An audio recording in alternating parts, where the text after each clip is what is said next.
How's it going, everyone? My name is George, and today we are starting my review series for Halloween of horror slash Halloween themed movies.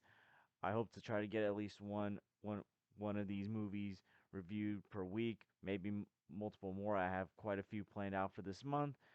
And the reason I'm doing this series is because I love Halloween and I love scary stuff. And I've grown to love the horror genre in the past 5 to 6 years.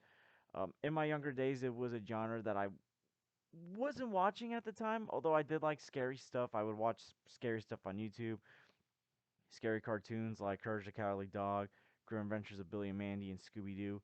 But as I've gotten older and have experienced movies in the horror genre like Halloween, Scream, The Conjuring, and so many others, this is a genre that I've grown to love in the past 5 to 6 years since I was in college when I was watching more of these kind of films.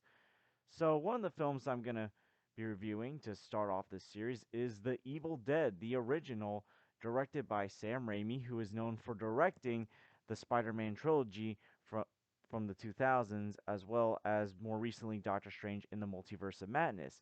And this film stars Bruce Campbell as Ash Williams, and in this film, Ash and his friends are going to this cabin in Tennessee where this demonic spirit is haunting them and is slowly possessing each of his friends. And so Ash has to make some tough decisions to kill his friends or try to save them. And this is a film that helped launch Sam Raimi's career. This was Sam Raimi's first film. And I know a lot of people, when they think of Sam Raimi, they think of the Spider Man movies and, of course, the new Doctor Strange film. But Sam Raimi really got his start through horror. He would make short horror films in college, and this was the film that was his first official film, and him and Bruce Campbell had to raise a lot of money, ask family and friends for money to get the budget for this film. And this was a film that when it first came out, while it did get a good response from people, it also got a negative response. There were some people that were very disturbed by this film. In fact, I was watching the special features on the DVD right after I rewatched the film, and there were some people that were even claiming that the director of this film, who was obviously Sam Raimi, should be thrown in jail, should be arrested for making a movie like this. They were so disturbed by this film. And I'll be honest, when I first watched The Evil Dead 6 years ago, I did not know how to feel about this film. I didn't hate the film, but at the time, it was a horror film that I had no idea what to think about, as I said, because at the time, I was more into the slasher genre, films like Nightmare on Elm Street, Halloween, and Scream. And I had no idea what to think of this film because it was very bloody, very gory, very gruesome.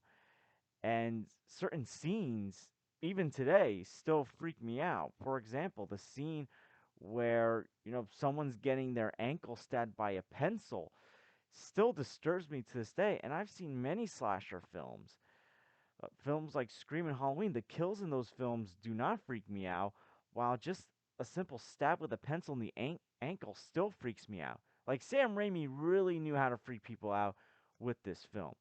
Like, this is a pure horror film that he pulled off very well. Uh, the makeup work, the work on like the blood and stuff, like that was top notch for this film, even though the budget wasn't that high.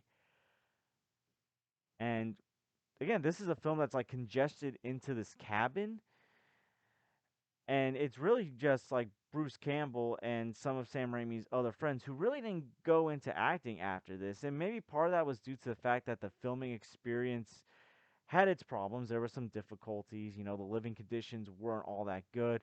Sam Raimi, while people love Sam Raimi, when he does his filming, he can sometimes be brutal with his filming work.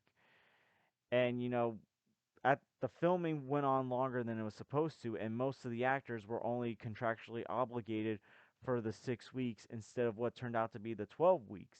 So for like the last few weeks, it was really mostly Sam Raimi, Bruce Campbell, and just some of the other filming crew. Most of the actors at that point were done.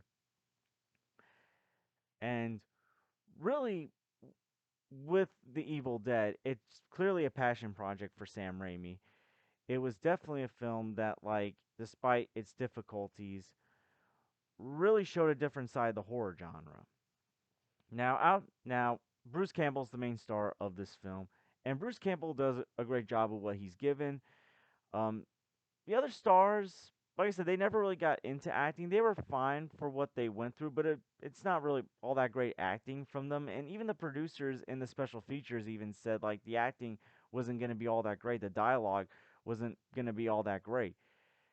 And yeah, some of the dialogue can be a bit cringe, but it's also a corny horror film. And Sam Raimi, he's known for having his corny moments. Like if you've seen the Spider-Man trilogy, he has plenty of corny moments as much as I love those movies. And in this film, there are some corny moments. Of course, that also goes with some of the moments that are kind of still hard to watch, not just like the pencil being stabbed in the ankle scene. The third act gets very bloody and gory, very hard to watch at times. Like this one scene in the forest is practically assaulting someone. That's really hard for me to still watch. But the camera work is very top notch. Like the point of view of the demonic spirit in this forest around this cabin, the camera work is very top notch in this film. And overall, with The Evil Dead, this is not a long film. It's like a little over an hour and 20 minutes, but less than an hour and 30 minutes. It's the film that basically helped Sam Raimi's career go up. I know like between that and like Evil Dead Part 2, which I don't know if I'm gonna get to review this Halloween season. If not, then maybe next Halloween I'll review it. Like Sam Raimi didn't have that good success in between Evil Dead 1 and Evil Dead 2. But it's really the Evil Dead movies that really pushed Sam Raimi to that popularity before the Spider-Man movies did. Like that put him up even higher, but the Evil Dead films really helped Sam Raimi's career. And yeah, even though this is a film that has some hard to watch scenes at times, it's a film that I've enjoyed more because just learning about it and being able to stomach certain things that I couldn't stomach the first time I watched it. But again, Bruce Campbell is probably the best performance of this film. The camera work is great. The makeup work is top notch, especially when his friends are getting possessed by these demonic spirits, and the way like they go out of character. The film does pretty good with its dramatic moments. For example, when Ash is deciding, do I have to kill my girl? Does he have to kill his girlfriend Linda or not? Like they pull off those dramatic moments very well, especially the film's score. But overall, I enjoyed The Evil Dead. Well, I've grown to enjoy The Evil Dead more and more. It's not one of my favorite horror films, and honestly, my favorite of this franchise is the second Evil Dead. But I highly recommend you check this film out at least once. It's not going to be a film for everyone, though. Even if you're a fan of horror, for some horror fans, this might be too much. But overall, with The Evil Dead, I'm going to give it an A minus. I highly recommend you check it out at least once. And a lot of the stuff that you see in The Evil Dead, like Sam Raimi style, was in Doctor Strange in the Multiverse of Madness. Not as gruesome and bloody, but it's still there. But yeah, what are your thoughts on The Evil Dead? Do you love it? Did you hate it? Do you think it's earned its cult status as a film? Let me know in the comments down below. And I want to thank you guys for watching. Please like and subscribe already if you haven't. Please share us with someone that loves The Evil Dead, that loves Sam Raimi movies. I hope to see you guys real soon. The next film I plan on reviewing for this Halloween slash horror series of reviews is going to be the first Quiet Place. I reviewed A Quiet Place Part 2 last year, so I want to get A Quiet Place out of the way as well because I love that movie as well. Take care, everyone.